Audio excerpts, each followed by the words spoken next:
all new Diwali collections. இங்க புதுசு எல்லாமே புதுசு. ஆனந்தம் சில்க்ஸ். ஹரியானா மாநிலத்தில் சட்டமன்ற தேர்தல்கள் நடந்து முடிந்திருக்கு. கருத்து கணிப்பும் வெளியாகியிருக்கு. அதே போல ஜம்மு அண்ட் காஷ்மீர் யூனியன் பிரதேசத்திலையும் தேர்தல்கள் நடந்து முடிந்திருக்கு. கருத்து கணிப்புகள் வெளியாகி இருக்கிறது. இதன் காரணமாக உற்சாகத்தில் இருக்கிறது இந்தியா கூட்டணி. உற்று பார்க்கிறது பாஜக. கருத்து கணிப்பு முடிவுகள் மாறிதான் ரிசல்ட் வருமா அல்லது எவ்வாறு வரவிருக்கிறது என்று. வட இந்தியாவில் வளருகிறதா காங்கிரஸ் என்ற கேள்வியை அரசியல் விமர்சகர்கள் முன்வைத்து வருகிறார்கள். காங்கிரஸ் உற்சாகத்தில் காணப்படுகிறது.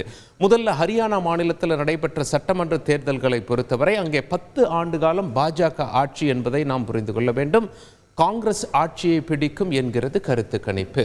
சரி, இது ஒரு பக்கம் இருக்கையில் ஜம்மு அண்ட் காஷ்மீர் யூனியன் பிரதேசத்தில் 10 ஆண்டுகளுக்கு பிறகுதான் இப்போ தேர்தல் நடக்கிறது. ஏற்கனவே நடந்த தேர்தலில் பிடிபி கட்சியும் பாஜகவும் கூட்டணி வைத்து ஆட்சி செய்தார்கள்.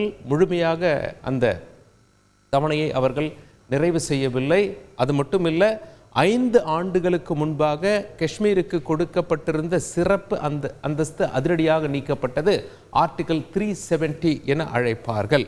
கருத்து கணிப்பு என்ன சொல்கிறாங்க அப்படின்னா, ஒரு சில கருத்து கணிப்புகள் அங்கே தொங்கு சட்டமன்றம் வர வாய்ப்புன்னு சொல்கிறாங்க. இன்னும் ஒரு சில கருத்து கணிப்புகள் காங்கிரஸ் கூட்டணி வெற்றி பெற வாய்ப்பு அப்படின்னு சொல்லியிருக்கும் காரணத்தினால் காங்கிரஸ் கூட்டணி உற்சாகம் அடைந்திருக்கிறது. சரி, எதனால் காங்கிரஸ் உற்சாகம்? வெறும் இந்த 2 சட்டமன்ற தேர்தல்களை பொறுத்தா என்று கேட்டீர்களாயின் இல்லை. ஏற்கனவே இந்த ஆண்டு நடைபெற்ற நாடாளுமன்ற தேர்தலின் முடிவுகள் வெளியாகும் போது பாஜகவிற்கு அதிர்ச்சி காத்திருந்தது. காரணம், தனிப்பெரும்பான்மையை இழந்தது பாஜக.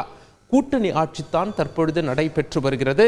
240 சீட்டில் பாஜக வெற்றி பெற்றிருந்தாங்க. சென்ற தேர்தலை காட்டிலும் எவ்வளவு இழப்பு என்று பார்த்தால் 63 சீட் இழப்பு. ஆனால் காங்கிரஸுக்கு அப்படி இல்லை. சென்ற தேர்தலை ஒப்பிடும்போது 47 சீட் லாபம். மொத்தம் 99 வெற்றி பெற்றிருக்கிறார்கள்.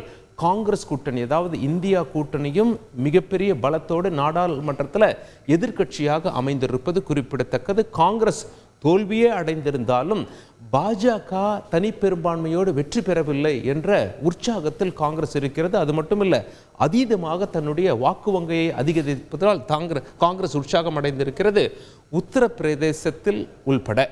சரி, மக்களவை தேர்தல் வெற்றி சட்டமன்ற தேர்தலில் எதிரொலிக்கிறதா என்ற கேள்வி முன்வைக்கப்படுகிறது. ஏன்னா ஏற்கனவே நடைபெற்ற நாடாளுமன்ற மக்களவை தேர்தல் முடிவுகளில் உற்சாகம் அடைந்திருக்கும் காங்கிரஸுக்கு மேலும் உற்சாகம் சேர்க்கும் வகையில் அதற்கு பிறகு நடைபெற்ற சட்டமன்ற தேர்தல்களான ஹரியானா மாநில தேர்தலும் ஜம்மு அண்ட் காஷ்மீர் யூனியன் பிரதேசம் இரண்டிலும் வந்திருக்கக்கூடிய கருத்து கணிப்புகள் காங்கிரஸின் வெற்றியை கணித்திருக்கும் காரணத்தினால் காங்கிரஸ் உற்சாகம் அடைஞ்சிருக்கு. நாடாளுமன்றத்தில் பெற்ற அதீத வெற்றியின் ரிசல்ட், அதாவது அந்த மொமெண்டம், அந்த ஃபயரை இன்னும் தக்க வைக்கிறதா காங்கிரஸ் என்ற பேச்சுக்கு அது வழிவகுத்திருக்கிறது.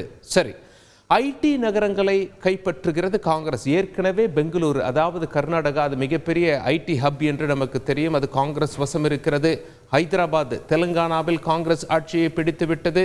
அடுத்தபடியாக டெல்லிக்கு மிக அருகில் இருக்கக்கூடிய குருகிராம் என்ற ஐடி நிறுவனங்களில் ஹப், அதாவது மிக முக்கிய நகரமாக பார்க்கப்படுகின்ற குருகிராம் டெல்லிக்கு அருகில் இருக்கிறது. ஹரியானா மாநிலத்தில் வருகிறது. அதுவும் தற்பொழுது காங்கிரஸ் வசம் செல்லும் என்று கருத்து கணிப்புகள் தெரிவித்திருப்பது குறிப்பிடத்தக்கது. இதனுடைய தாக்கங்கள் வரக்கூடிய சட்டமன்ற தேர்தல்களில் இருக்குமா என்ற கேள்வி முன்வைக்கப்படுகிறது.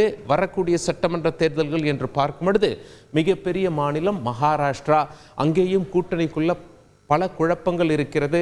காங்கிரஸோடு கூட்டணி இருக்கும் மிக முக்கிய கட்சிகள் உடைந்து சென்று பாஜகவோடு ஏற்கனவே இருந்தது. ஆனால் இப்பொழுது மக்கள் யாரை ஆதரிக்கப் போகிறார்கள்? ஒரிஜினல் கட்சிக்கா அல்லது உடைத்து கொண்டு வந்த கட்சிக்கா என்ற கேள்வியை பொறுத்து இந்த தேர்தல் அமையலாம் என்று சொல்லப்படுகிறது. ஜார்க்கண்ட் மாநிலத்தில் அங்கேயும் நமக்கு தெரியும் எம்மாதிரியான குழப்பங்கள் இருக்கிறது என. டெல்லியை பொறுத்தவரை அரவிந்த் கெஜ்ரிவால் ஜெயிலுக்கு சென்றிருந்து மீண்டும் திரும்பி வந்து முதலமைச்சர் பதவியை ராஜினாமா செய்து அதிஷி என்ற அமைச்சரை முதலமைச்சராக்கி தற்பொழுது தேர்தலை சந்தித்துக் கொண்டிருக்கிறார். சவால் விட்டும் கொண்டிருக்கிறார். அவர் என்ன சொல்றார் அப்படின்னா, மோடி அவர்களுக்கு டெல்லியில் நானே வாக்கு சேகரிப்பேன், ஆனால் ஒரு கண்டிஷன், பாஜக ஆட்சி செய்யும் 22 மாநிலங்களில் மின்சாரம் இலவசம் என்று அறிவிக்க வேண்டும். அப்பொழுதுதான் நான் மோடிக்கு வாக்கு கேட்பேன் என்று கெஜ்ரிவால் ஒரு பக்கம் இறங்கி வாக்கு சேகரிக்கிறார். அது மட்டும் இல்லை, அவர் என்ன சொல்றார் அப்படின்னா, என்னை திருடன் என்று சொல்கிறார்கள், நான் நேர்மையானவனாக இருந்தால் எனக்கு நீங்கள் வாக்களியுங்கள், இல்லை என்றால் வாக்களிக்காதீர்கள் என்று தேர்தல் களத்தில் இன்னும் 6 மாதம் இருக்கு தேர்தலுக்கு, பரபரப்பாக தீயாக செயல்பட்டு கொண்டிருக்கிறார் அரவிந்த் கெஜ்ரிவால். ஏற்கனவே வரவிருக்கின்ற சட்டமன்ற தேர்தல்களின் முடிவு அடுத்து வரக்கூடிய மாநிலங்களில் எதிரொலிக்குமா, வட இந்தியாவில் வளர்கிறதா காங்கிரஸ் என்று தற்பொழுது அரசியல் விமர்சகர்களிடையும் பொதுமக்களிடையும் பேச்சு அடிபட்டு வருகிறது. All new Diwali collections. இங்க புதுசு எல்லாமே புதுசு. ஆனந்தம் சில்க்ஸ்.